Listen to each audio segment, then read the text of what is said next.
Hello दोस्तों, नमस्कार। 9 नवंबर का एडिटोरियल हम डिस्कस कर रहे हैं। ये वाला एडिटोरियल द हिंदू में प्रकाशित हुआ है 8 नवंबर को। टाइटल है इकोनॉमिक्स एंड एक्सक्लूजन। इम्पॉर्टेंट भी है और काफ़ी सारे नए चीज़ें आपको समझने को यहाँ मिलेंगी। इकोनॉमिक्स एंड एक्सक्लूजन, सबसे पहले तो मैं इस टाइटल की ही अगर बात करूँ तो दो शब्द हैं, एक इकोनॉमिक्स है, एक एक्सक्लूजन है, और दोनों ही नाउन है। तो यहाँ पे ये समझिए कि एंड जहां पे लगा रहता है वो अपने दोनों साइड में, लेफ्ट में और राइट में, समान चीजों को लेगा। ठीक है, वो ऐसी चीजों को जोड़ेगा जो एक समान है। एक्सक्लूजन और इकोनॉमिक्स दोनों ही एक जैसी चीज। इकोनॉमिक्स का मतलब है अर्थशास्त्र कह दीजिए, और एक्सक्लूजन का मतलब है एक्सक्लूड करने का प्रोसेस, मतलब बाहर निकालने की प्रक्रिया। इसका उल्टा इंक्लूजन होता है। तो एक तरफ इसमें एक्चुअल में हुआ ये था कि इकोनॉमिक आधार पर, आर्थिक आधार पर आरक्षण देने की जो बात की गई थी उसके बारे में एडिटोरियल है। तो वहां पे सुनवाई हुई, उसका डिसीजन क्या निकला उसको लेकर लिखा गया। कैसे जस्टिफाई करेगा टाइटल को वो हम पढ़ेंगे तो पता लग जाएगा। तो on the face of it, सबसे पहले तो ये on the face of it जान लीजिए क्या है। On the face of it का मतलब होता है ऑस्टेंसिबली। ऑस्टेंसिबली कह दीजिए या फिर आप इसे कह दीजिए एपरेंटली, मतलब ऊपरी तौर पर। ये इसका मतलब है ऊपरी तौर पर। जो हम ऊपर ऊपर से अगर बात करें तो ये कह सकते हैं कि एक new kind of reservation in education and jobs सोलेली। सोलेली का मतलब है ओनली, द ओनली पढ़ लीजिए, जो एकमात्र तरीके से, बेस्ड ऑन, आधारित हो, इनकम और इकोनॉमिक क्राइटेरिया, इनकम, आय या आर्थिक दायरे में, वॉज डेस्टिन्ड। डेस्टिन्ड का मतलब है कि जो सर्टेन है, जो निश्चित है, जो नियति पर आधारित है, कह सकते हो, है ना। एक डेस्टिनी होता है ना, भाग्य। तो भाग्य में ऐसा ही लिखा था, ये होना ही था। To face several constitutional hurdles. Constitutional संवैधानिक होता है, हर्डल्स का मतलब रुकावटें या बाधाएं होती हैं, समझिएगा। On the face of it तो मतलब अगर ऊपरी तौर पर अगर बात करें, ऊपर ऊपर से अगर बात करें, तो एक नए प्रकार का आरक्षण जिसमें एजुकेशन और जॉब्स में सोलेली बेस्ड ऑन, जो केवल और केवल आधारित हो किस पर, इनकम और आर्थिक क्राइटेरिया। क्राइटेरियन का बहुवचन है, खैर मैं बता दूंगा डिस्कशन सारा। क्राइटेरिया दायरा पढ़ लीजिए। वॉज डेस्टिन्ड तो कह रहा है कि ये एक प्रकार से तय था कि इसको अनेकों संवैधानिक बाधाओं को फेस करना पड़ता। ठीक है, ये इसका मतलब है। तो यहाँ पे अ न्यू काइंड जो है ना, इसकी जो वर्ब है वो आपको दे रखी है, ये वाली was. On the face of it हमने देख ही लिया। सोलिडली का मतलब एकमात्र होता है। डेस्टिन का मतलब है सर्टेन, जो हो, निश्चित हो, होना ही हो, भाग्य में हो, नियति में हो। बेस्ड के साथ में आप लगाएंगे ऑन, ये ध्यान रखना है। और एक काम की बात है क्राइटेरिया, तो क्राइटेरियन होता है एक शब्द, ये होता है सिंगुलर, और इसका प्लूरल बनता है क्राइटेरिया। ये है प्लूरल। ठीक है, क्राइटेरियन होता है सिंगुलर, क्राइटेरिया होता है प्लूरल। एक बार फिर समझ लीजिए कि ऊपर से देखने पर तो ऐसा लगता है कि आरक्षण का जो नया प्रकार है एजुकेशन और जॉब्स में, जो कि आधारित है केवल किस पर, आय और आर्थिक आधार पर, तो इस नए प्रकार को निश्चित रूप से फेस करना था, यह निश्चित ही था कि इसको फेस करना पड़ता। अनेकों कॉन्स्टिट्यूशनल हर्डल्स, संवैधानिक बाधाएं। सेवरल है वो डिटर्मिनर होता है। सेवरल अनेकों का अर्थ देता है, याद रखिएगा, सेवरल का मतलब अनेक होता है। इसके बाद में नाउन है वो प्लूरल आएगी, तो हर्डल्स यहाँ पे प्लूरल नाउन का प्रयोग है।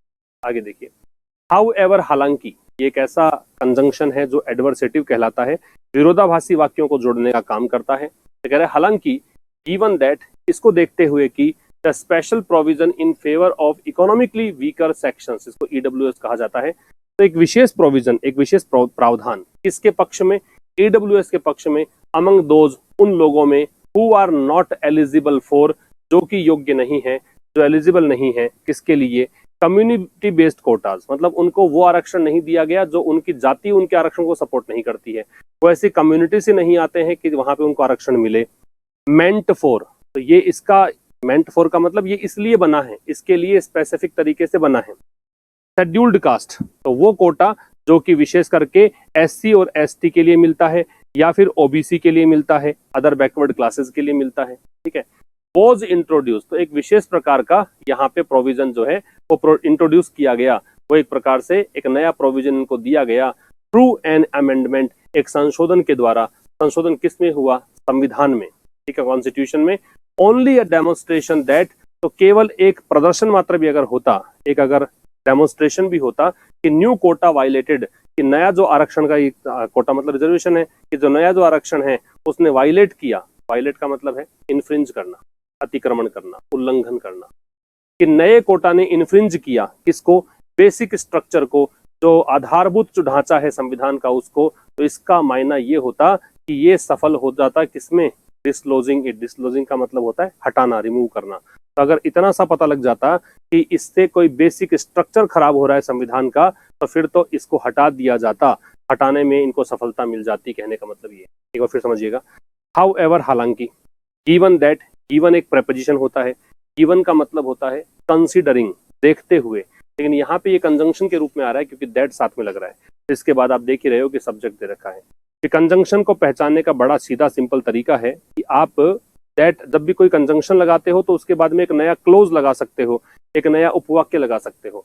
तो हालांकि इस चीज को देखते हुए कि भाई ईडब्ल्यूएस के पक्ष में एक नया प्रोविजन, अब ये ईडब्ल्यूएस किसको, उन लोगों को जो कि योग्य नहीं है, किसके लिए, कम्युनिटी बेस्ड कोटा देने के लिए। कम्युनिटी बेस्ड कोटा किसके लिए, हाल फिलहाल हमारे देश में एससी, एसटी और ओबीसी के लिए कम्युनिटी बेस्ड कोटा है।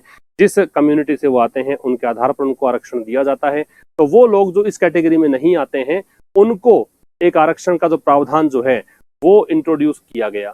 किस माध्यम से किया गया, संविधान में संशोधन करके किया गया। तो कह रहा है कि इस तरीके को देखे ना, हालांकि ये सब कुछ दिया गया, तो कह रहा है केवल अगर एक डेमोन्स्ट्रेशन आ जाता सामने, डेमोन्स्ट्रेशन प्रदर्शन, अगर केवल एक इशारा मिल जाता, एक प्रदर्शन आता कि भी नया कोटा जो है उसने बेसिक स्ट्रक्चर कॉन्स्टिट्यूशन का उसको उल्लंघन किया है, तो वुड हैव सक्सीडेड। याद रखिएगा कि वुड हैव के साथ थर्ड फॉर्म का मतलब क्या होता है कि ऐसा होता, ठीक है। Would have plus third form का मतलब आप इमेजिन कर रहे हो, आपके लिए ये सेंटेंस है वो हाइपोथेटिकल बन चुका है कि पास्ट में ऐसा हो गया होता। तो अगर थोड़ा बहुत भी अगर इनको लगता कि जो नया आरक्षण है डब्ल्यूएस वाला वो उल्लंघन कर रहा है संविधान के बेसिक स्ट्रक्चर का, तो उससे फिर क्या होता, would have succeeded in dislodging it. तो ये जो नया कोटा जो है वो ये एक्चुअल में क्या हो जाता, ये यहां से रिमूव हो जाता, हट जाता। तो डेमोन्स्ट्रेशन की वर्ब जो है वो तो हो जाएगी ये वुड हैव सक्सीडेड, ठीक है। कोटा की वर्ब है वो हो जाएगी वायलेट, और इधर हु है वो आ रहा है दोज के लिए, इसकी वर्ब हो जाएगी आर। और दोज और हु दोनों साथ साथ में लगते हैं, ध्यान रखिएगा। हु के ठीक पहले दोज ही लगेगा, दे या देम नहीं लगता है, ध्यान रखना है। एलिजिबल के साथ में फॉर लगेगा, ये आपको ध्यान होना चाहिए। अमेंडमेंट के साथ टू लगेगा, ये संशोधन है तो किसमें है, एक्चुअल में बदलाव को बोलते हैं अमेंडमेंट। संशोधन का मतलब बदलाव है, तो चेंज अगर आए तब भी टू लगाना है, चेंज किसमें है। संशोधन आ गया, अमेंडमेंट आ गया, तब भी टू लगाना है, किसमें है, तो ये कॉन्स्टिट्यूशन में संशोधन है इसलिए टू, और कॉन्स्टिट्यूशन से पहले दे लगेगा, ये आपको ध्यान रखना। अब आइए आगे, भाई ये मेजोरिटी ऑफ 3 to 2। तो कह रहा है भाई अब कल का क्या हुआ कि सुप्रीम कोर्ट है उसकी एक जजेस की जो बेंच है वो बैठी, 5 जजेस इसमें शामिल थे। इनमें से 3:2 का मतलब ये हो गया कि 3 लोग एक अलग बात कह रहे थे, 2 एक अलग बात कह रहे थे, 3 जो है वो इसके सपोर्ट में आए। कहने का मतलब तो एक मेजोरिटी आई कि 5 में से 3 जजेस जो हैं वो इसके सपोर्ट में आ गए। सुप्रीम कोर्ट ऑफ इंडिया, तो इस मेजोरिटी से सुप्रीम कोर्ट ने यहाँ पे रूल दिया, इसका मतलब ये है डिसीजन दिया। रूल का मतलब नियम नहीं है, रूल जब क्रिया के रूप में आता है तो इसका मतलब होता है डिसीजन देना, वर्डिक्ट देना। जबकि रूल जब नाउन होता है तो फिर नियम होता है। तो इसने निर्णय ये दिया, दैट कंजंक्शन हो गया, कि the amendment does not violate the basic structure. ये जो संशोधन हुआ है संविधान में, ये आधारभूत जो ढांचा है संविधान का उसके अंदर कोई भी दखल अंदाजी नहीं करता है। कहने का मतलब उसका उल्लंघन नहीं करता है। ये 5 में से 3 जजेस का मानना था। सब्जेक्ट देखेंगे तो सुप्रीम कोर्ट है, वर्ब है इसकी हैज रूल्ड, इसके बाद सब्जेक्ट है वो अमेंडमेंट है, वर्ब है वो है डज नॉट वायलेट। डज और वायलेट है नॉट एडवर्ब ऑफ निगेशन होता है, ठीक है। इसके अलावा सुप्रीम कोर्ट से पहले दे लगेगा, ये पता रहना चाहिए आपको। इससे आगे देखिए, इन द प्रोसेस, इस प्रक्रिया में, the court has recorded a major paradigm shift. Paradigm shift का मतलब होता है एक इंपॉर्टेंट बदलाव, इंपॉर्टेंट चेंज। पैराडाइम शिफ्ट का मतलब है इंपॉर्टेंट चेंज, एक महत्वपूर्ण बदलाव। तो कह रहे द कोर्ट हैज रिकॉर्डेड, तो कोर्ट ने क्या किया, दर्ज किया एक महत्वपूर्ण बदलाव इन इट्स कॉन्सेप्शन, अपने अंडरस्टैंडिंग में। कॉन्सेप्शन का मतलब होता है या तो कहेंगे अंडरस्टैंडिंग, या तो कह देंगे अंडरस्टैंडिंग, और या फिर कह देंगे आइडिया, ठीक है। तो कह रहा है कि भाई कोर्ट ने एक महत्वपूर्ण बदलाव किया अपनी अंडरस्टैंडिंग में, अपने विचार में। क्या चीज, किसका विचार, कि पहले जो कोर्ट सोचता था कि what constitutes valid affirmative action. Affirmative action क्या है वो समझ लें। जो पिछड़े वर्ग हैं, जो अंडर प्रिविलेज्ड वर्ग हैं, जिनको ज्यादा मतलब सुविधाएं नहीं है समाज में, उनके लिए, उनको आगे लाने के लिए किए गए जो कार्य होते हैं उनको बोलते हैं अफर्मेटिव एक्शन। ठीक है, जो पिछड़े लोग हैं उनके लिए उत्थान के काम करने को बोलते हैं अफर्मेटिव एक्शन। कॉन्स्टिट्यूट का मतलब होता है बनाना, मिलकर बनाने को बोलते हैं कॉन्स्टिट्यूट। वैलिड का मतलब है सार्थक। तो कह रहा है कि जो पहले कोर्ट माना करता था कि ऐसी क्या चीजें हैं जो कि अफर्मेटिव एक्शन के अंतर्गत आती हैं, उस चीज को इसने बदल दिया, कहने का मतलब ये। तो इस प्रोसेस में जब इन्होंने ईडब्ल्यूएस के सपोर्ट में ये बात कही, तो इस प्रक्रिया में कोर्ट ने एक महत्वपूर्ण बदलाव किया अपने आइडिया में, अपने अंडरस्टैंडिंग में। अंडरस्टैंडिंग इस बात को लेकर कि अफर्मेटिव एक्शन आखिरकार किस चीजों से मिलकर बने होते हैं। व्हाट की वर्ब है वो कॉन्स्टिट्यूट्स है, व्हाट यहाँ पे प्रोनाउन का काम करेगा, कॉन्स्टिट्यूट्स इसकी वर्ब है, और बाकी अफर्मेटिव एक्शन का और कॉन्सेप्शन का पैराडाइम शिफ्ट का मतलब हम जान चुके हैं। कोर्ट की वर्ब है वो हैज रिकॉर्डेड है। आगे देखिए, फॉर द फर्स्ट टाइम, पहली बार ऐसा हुआ कि इट हैज अपहेल्ड। अपहेल्ड है वो अपहोल्ड की सेकंड फॉर्म है। अपहोल्ड होती है वर्ब की फर्स्ट फॉर्म, अपहेल्ड होती है सेकंड फॉर्म, और अपहेल्ड ही होती है थर्ड फॉर्म। इस प्रकार से ये तीनों फॉर्म चलती हैं, अपहोल्ड, अपहेल्ड, अपहेल्ड। तो कह रहा है कि पहली बार ऐसा हुआ कि इट यहाँ पे आ रहा है इस सुप्रीम कोर्ट के लिए, सुप्रीम कोर्ट ने यहाँ पे सपोर्ट किया है। अपहेल्ड का मतलब क्या है, सपोर्ट करना। तो पहली बार ऐसा हुआ है कि सुप्रीम कोर्ट ने सपोर्ट किया किसको, अ काइंड ऑफ रिजर्वेशन, एक ऐसे आरक्षण को, दैट स्पेसिफिकली एक्सक्लूड्स, वो आरक्षण, दैट आ रहा है इसके लिए, वो आरक्षण जो विशेष रूप से एक्सक्लूड करता है, हटाता है, बाहर निकालता है, दोज, उन लोगों को, फ्रॉम द 3 एग्जिस्टिंग कैटेगरीज, जो वर्तमान में, एग्जिस्टिंग का मतलब जो वर्तमान में स्थित है, जो अस्तित्व में है। वर्तमान में जो 3 कैटेगरी बनी हुई है ना बेनिफिशियरीज की, SC, ST और OBC, उन कैटेगरीज से बाहर निकालता है। एंड इज एक्सटेंडेड, और ये जो रिजर्वेशन है वो दिया जाता है। एक्सटेंड का मतलब है प्रोवाइड करना। सोलली मतलब केवल उन लोगों को, on the basis of economic criteria, केवल इसका आधार है वो आर्थिक आधार है, कम्युनिटी इसका आधार नहीं है। तो इट की वर्ब है वो हैज अपहेल्ड है, थर्ड फॉर्म है भी, ये हैज के साथ थर्ड फॉर्म दे रखी है, हेल्पिंग वर्ब है। दैट है वो रिलेटिव प्रोनाउन है, आ रहा है रिजर्वेशन के लिए, तो इसकी वर्ब है वो एक्सक्लूड्स है। एक्सक्लूड का मॉडिफायर है वो स्पेसिफिकली है, एडवर्ब है यहाँ पे। ठीक है, और बाकी इसमें कुछ खास था नहीं, ये सब कुछ। When in इंदिरा सोनी 1992, अब ये एक केस का नाम दे रखा है। इस केस में जब 1992 का एक केस है, नाम है इंदिरा सोनी। इस केस में क्या हुआ था, 9 जज की जो बेंच थी, 9 जजेस इसमें शामिल थे, इन्होंने अपहेल्ड किया था, इन्होंने सपोर्ट किया था ओबीसी के आरक्षण को, but favoured exclusion of advanced section. लेकिन इन्होंने इसका साथ भी दिया था कि जो एडवांस्ड सेक्शंस थे, जो तबके, बेनिफिशियरी कम्युनिटीज का मतलब हो गया वो कम्युनिटीज जिनको बेनिफिट मिलता है। बेनिफिशियरी का मतलब है, बेनिफिशियरी मतलब वो लोग जो कि बेनिफिट प्राप्त करते हैं, वो होते हैं बेनिफिशियरी। तो बेनिफिशियरी कम्युनिटी जैसे SC है, ST है और OBC है, ये बेनिफिशियरी हो गए फिलहाल। तो इनकी जो कम्युनिटीज है उसमें भी कुछ लोग ऐसे थे जो एडवांस्ड थे, जो एडवांस सेक्शन के लोग थे, उनको इन्होंने हटाने का फेवर किया था फ्रॉम इट्स परव्यू, इस दायरे से। परव्यू का मतलब है रेंज या स्कोप। तो इस दायरे से इन्होंने हटाने का मतलब 9 जज की जो बेंच थी उन्होंने इस बात का फेवर किया था। तो कह रहा है कि जब 1992 का ये जो केस है, रेफरेंस दिया है लेखक ने, इस केस में एक 9 जज की बेंच है, उसने ओबीसी रिजर्वेशन को किया अपहोल्ड, इसका सपोर्ट किया, लेकिन फेवर किया कि भाई जो बेनिफिशियरी कम्युनिटीज है उसमें जो एडवांस्ड सेक्शन है उनको हटाने के लिए बात भी कही कि इसके दायरे से इनको तो बाहर निकालो, इनको कोई जरूरत नहीं है, इस प्रकार के सपोर्ट की। तो उस समय क्या हुआ था, it introduced A form of economic criteria for the first time. तब 1992 में पहली बार ऐसा हुआ था जब इन्होंने ईडब्ल्यूएस का प्रावधान रखा था, जब इन्होंने इकोनॉमिक आधार कहा था कि भी जो व्यक्ति अमीर बन चुके हैं हालांकि जो 3 जो कैटेगरीज है उन्हीं के अंदर, लेकिन अब उनकी स्थिति पहले से बेहतर है, तो अब उनको उसका लाभ नहीं मिलना चाहिए। मूल बात यह है। However, हालांकि क्राइटेरिया वर यूज्ड, याद रखिए क्राइटेरिया प्लूरल है, इसलिए देखिए वर प्लूरल फॉर्म का प्रयोग हो रहा है वर्ब का।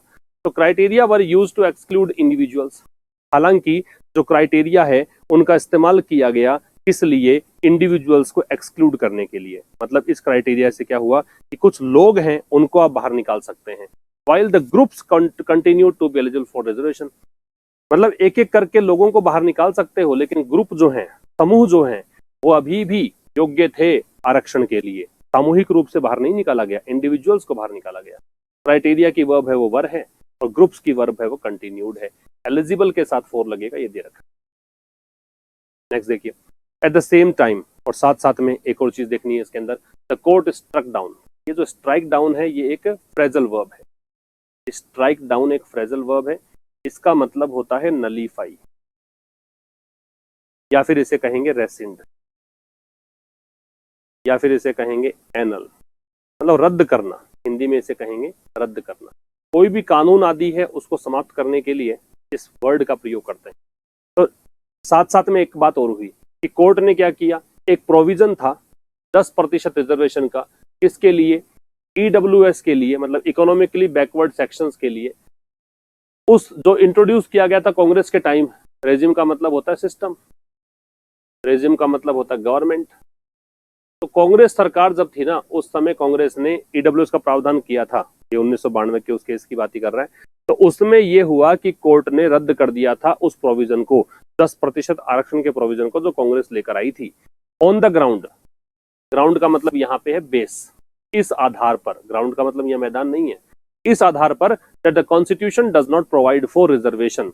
अब ये प्रोवाइड फॉर जो है ना, इसका मतलब अलाउ करना है, प्रोवाइड का प्रदान करना है, लेकिन ये जो प्रोवाइड फॉर है इसका मतलब अलाउ करना, कि कोई चीज हैपन हो जाए, कोई चीज घटित हो जाए, उसको अलाउ करने को बोलते हैं प्रोवाइड फॉर। ठीक है, तो कह रहा है कि कॉन्स्टिट्यूशन जो है वो यहाँ पे मतलब अलाउ नहीं करता है आरक्षण को। कैसा आरक्षण, जो कि एकमात्र जिसका आधार इकोनॉमी ही हो, जिसका आधार केवल पैसा हो, इकोनॉमिक आधार पर आरक्षण कॉन्स्टिट्यूशन के अंदर ऐसा कोई एक रूल वगैरह नहीं है, कहने का मतलब ये। The logic behind this scheme, अब ये जो कह रहा है कि ये जो स्कीम है ना अफर्मेटिव एक्शन वाली, अफर्मेटिव एक्शन का मतलब है वही कि भी आप जो पिछड़े तबके हैं उनके विकास के लिए, उनके उत्थान के लिए जो काम करते हैं अफर्मेटिव एक्शन में आते हैं। अब उस स्कीम के पीछे की जो लॉजिक है, जो तर्क है, वो क्या था, वो तर्क ये था, लॉजिक की वर्ब वॉज है, दैट कंजंक्शन है। तर्क ये था कि रिजर्वेशन, इसकी वर्ब इज है, इज अ टूल, एक माध्यम है ऑफ रिप्रेशन। रिप्रेशन बनता है रिपेयर से, रिपेयर करना, मरम्मत करना, रिप्रेशन मरम्मत करने की प्रोसेस। याद रखें, मैंने इसलिए लिखी ये चीजें क्योंकि यहां देख रहे हैं आप आई आ रहा है, जबकि आप प्रिपरेशन में देखेंगे तो आई नहीं आ रहा है ना, ये डिफरेंस है। रिपेयर की स्पेलिंग में आई आ रहा है, लेकिन रिप्रेशन के अंदर आई को गायब कर दिया। ऐसा ही एक और स्पेलिंग होती है एक्सप्लेन, इसमें आई आ रहा है, लेकिन जब आप इसको एक्सप्लेनेशन लिखोगे तो उसमें आई नहीं आ रहा है। ये दोनों में डिफरेंस याद रखेंगे आप। तो यहाँ पे कह रहा है कि जो रिजर्वेशन है वो एक टूल है, एक माध्यम है, किसका, रिप्रेशन फॉर ग्रुप्स, उन लोगों के लिए, उन समूह के लिए जिन समूह का, रिप्रेशन का मतलब उसको ठीक किया जा सके, उन समूह की भरपाई की जा सके, नुकसान जो और भरपाई कर सके। एक्सक्लूडेड, जिन समूहों को बाहर निकाल दिया गया, किससे, mainstream avenues of advancement due to caste discrimination. Discrimination का मतलब होता है भेदभाव, ठीक है। कास्ट डिस्क्रिमिनेशन का मतलब हो गया जातिगत भेदभाव। मेन स्ट्रीम का मतलब है जो मेजोरिटी है, वो मुख्य धारा के लोग। एवेन्यूज का मतलब होता है मेथड या प्रोसेस। एवेन्यू का मतलब यहाँ पे है मेथड या प्रोसेस, कोई भी तरीका, ये मतलब है। तो कह रहा है कि लॉजिक जो है इस स्कीम के पीछे, कौन सी स्कीम, अफर्मेटिव एक्शन वाली, वो ये था कि आरक्षण जो है एक माध्यम है, किसका, कि आप आरक्षण के माध्यम से किसी ग्रुप विशेष को एक संबल दे सकते हो, सपोर्ट कर सकते हो। कौन सा ग्रुप, जिसको बाहर निकाल दिया गया है, मुख्य धारा के जो एक प्रोसेस होता है, प्रोसेस किसका, आगे बढ़ने का, एडवांसमेंट का, ड्यू टू कास्ट डिस्क्रिमिनेशन। और बाहर क्यों निकाला गया, क्योंकि जातीय भेदभाव हुआ। अब ऐसा नहीं हो कि जातीय भेदभाव के कारण लोग पिछड़े रह जाएं, तो इसलिए ये स्कीम लगाई गई, ये अफर्मेटिव एक्शन वाली। उस आगे कह रहा है while it should not become a benefit. अब कह रहा है हालांकि, वाइल है कंजंक्शन होता है, विरोधाभासी वाक्यों को जोड़ता है। हालांकि ये इस स्कीम है वो एक बेनिफिट नहीं होनी चाहिए, कहने का मतलब एक लाभ नहीं मिलना चाहिए, रिवॉर्ड नहीं होना चाहिए for individual members of the same groups. मतलब वो एक जो ग्रुप है, उस ग्रुप में हर एक अलग अलग मेंबर की अगर बात करें तो उसको मतलब इसका बेनिफिट ना मिले। Who may have made reasonable progress, और ये कौन से मेंबर्स हैं, ये वो मेंबर्स हैं जिनका शायद एक उचित प्रकार की प्रोग्रेस हो चुकी है ना। रीजनेबल का मतलब है एक प्रकार की, उचित कह सकते हो।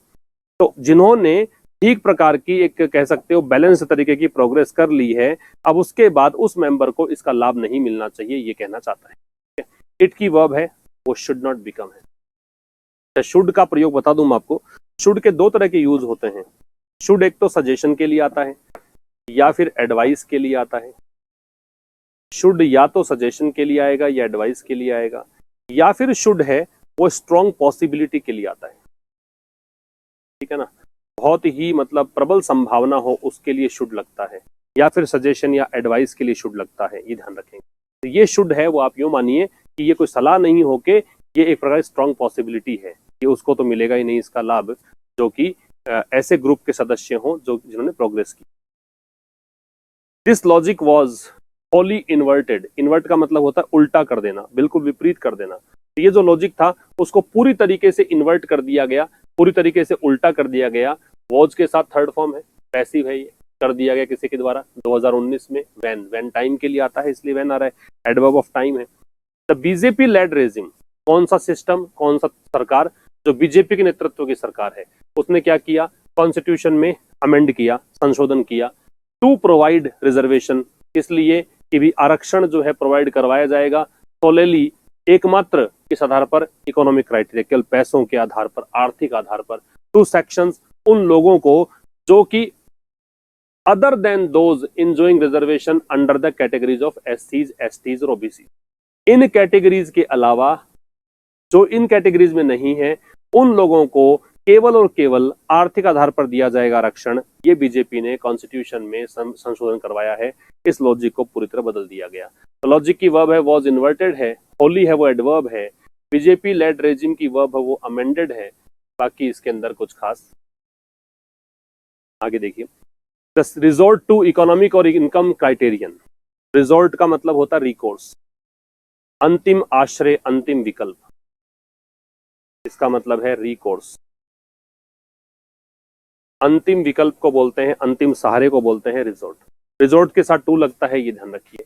तो ये जो आश्रय है किसका, इकोनॉमिक या इनकम क्राइटेरियन का, मतलब क्राइटेरियन सिंगुलर होता है कि आप केवल आय की बात कर रहे हो, केवल आप आर्थिक आधार की बात कर रहे हो, तो इसके लेकर जो रिजोर्ट है उसका जो आश्रय है, उसका जो आधार है, एज द सोल मार्कर, किस रूप में, एकमात्र, सोल मतलब एकमात्र, मार्कर मतलब चिन्हित करने वाला। भाई आप अगर 5 लोग लें और 5 लोगों में से कहें कि भाई किसको ईडब्ल्यूएस मिले, तो कहा जाएगा कि भाई ये इकोनॉमिक तरीके से वीकर है इसको। ये कहें कि भाई हमारी कम्युनिटी को क्यों नहीं, तो कम्युनिटी में नहीं मिलेगा, केवल आर्थिक आधार है, जो गरीब तबका है उसको ही आरक्षण मिलेगा।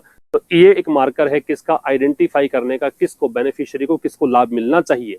इज ऑब्वियसली, ये स्पष्ट रूप से अनसस्टेनेबल, अनसस्टेनेबल मतलब लंबे समय तक चलने वाला, नहीं चलने वाला। सस्टेनेबल मतलब होता है जो लंबे समय तक कंटिन्यू रह सके, एक ही रेट पर, एक ही दर पर कंटिन्यू रह सके, और अनसस्टेनेबल मतलब जो लगातार लंबे समय तक नियमित ना रह सके, वो अनसस्टेनेबल है। From the point of view, point of view का मतलब होता है इस नजरिए से, नजरिया क्या है, इक्वेलिटी ऑफ अपॉर्चुनिटी, कि अपॉर्चुनिटी की इक्वेलिटी मतलब समान अवसर मिले, इस नजरिए से, ठीक है। तो कह रहा है कि ये जो एक अंतिम सहारा, अंतिम विकल्प लिया गया है आर्थिक या फिर इनकम वाला क्राइटेरियन का, किस रूप में, कि बेनिफिशियरी को पहचानने का ये तरीका है। किसी ने कहा कि अगर आप एससी, एसटीज, ओबीसी के अलावा कोई तबका है जिसको कि आरक्षण मिलना चाहिए, तो उसमें कैसे पहचानोगे, तो इन्होंने कहा कि हम आर्थिक आधार पर, उसकी आय के आधार पर पहचान करेंगे। तो ये जो है from the point of view of equality opportunity, तो कह रहा है कि ये जो प्रक्रिया है वो अनसस्टेनेबल है। जब आप कहते हो कि समानता का अधिकार है, समान अवसर सबको मिलने चाहिए, तो ये आपने आधार जो है वो गलत बनाया है। ऑल 5 जजेस अग्री दैट, सारे के सारे जो जजेस थे 5, वो सहमत हैं इस बात को लेकर, that the introduction of an economic criterion does not violate the constitution. तो कह रहा है कि जो इकोनॉमिक क्राइटेरियन है ना, जिस आर्थिक आधार जो आपने बनाया है, इसको इंट्रोड्यूस किया है, इसको आपने लॉन्च किया है, ये वायलेट नहीं करता है कॉन्स्टिट्यूशन को, ये संविधान का उल्लंघन नहीं करता है। हावेवर, हालांकि, अब एक जज का नाम बताया, जस्टिस एस रविंद्र भट्ट, ये एक जज थे with chief justice of India you Lalit. अब इन्होंने, और साथ में एक चीफ जस्टिस ऑफ इंडिया जिनका एक अंतिम डे था, उसका नए चीफ जस्टिस आ चुके हैं। ये जो है कनकरिंग, कनकरिंग का मतलब होता है सहमत होना, अग्री होना। कनकर का मतलब है टू अग्री या बी अग्री, सहमत होना। तो हालांकि जस्टिस एस रविंद्र भट्ट और इनके साथ साथ सीजेआई जो हैं यू ललित, कनकरिंग सहमत होते हुए, प्रेजेंट पार्टिसिपल है, हैज करेक्टली फाउंड दैट, उन्होंने बिल्कुल ठीक तरीके से इस बात को पहचाना कि the exclusion of groups that already enjoy reservation from accessing this new form of alternate affirmative action, की कह रहा है कि इन्होंने कहा कि जो हटा दिया गया है, बाहर निकाल दिया गया है, एक्सक्लूड किया गया है किसको, उन ग्रुप्स को कौन से ग्रुप जो पहले से ही रिजर्वेशन का एंजॉय कर रहे हैं, जिनके पास पहले से आरक्षण है, कैसे कर रहे हैं, इस प्रकार के नए प्रकार के आरक्षण को लेकर। ठीक है, तो ये जो एक्सक्लूजन है ये वायलेट करता है, उल्लंघन करता है इक्वलिटी नॉर्म को, समानता वाले नियम को, which is a basic feature of the constitution. और समानता का जो नियम है वो एक बेसिक फीचर है, मूलभूत एक विशेषता है। फीचर का मतलब यहाँ पे विशेषता है, ये एक मूलभूत विशेषता है किसकी, कॉन्स्टिट्यूशन की, संविधान की। ठीक है, तो यहाँ पे आप ये मानिए कि जस्टिस एस रविंद्र भट्ट ये सब्जेक्ट हुआ, इसकी वर्ब है हैज फाउंड, करेक्टली यहाँ पे एडवर्ब हो गया। एक्सक्लूजन है, इसकी वर्ब वायलेट्स है। दैट रिलेटिव प्रोनाउन है, ये ग्रुप्स के लिए आ रहा है, उन ग्रुप्स की वर्ब है वो एंजॉय है। विच है वो इस इक्वलिटी नॉर्म के लिए आ रहा है, इसकी वर्ब है वो इज है। ठीक है भाई, अब हमारे कुछ क्वेश्चंस हैं आज की क्लास के, ये उन बच्चों के लिए है जो पेड कोर्सेज में जुड़े हुए।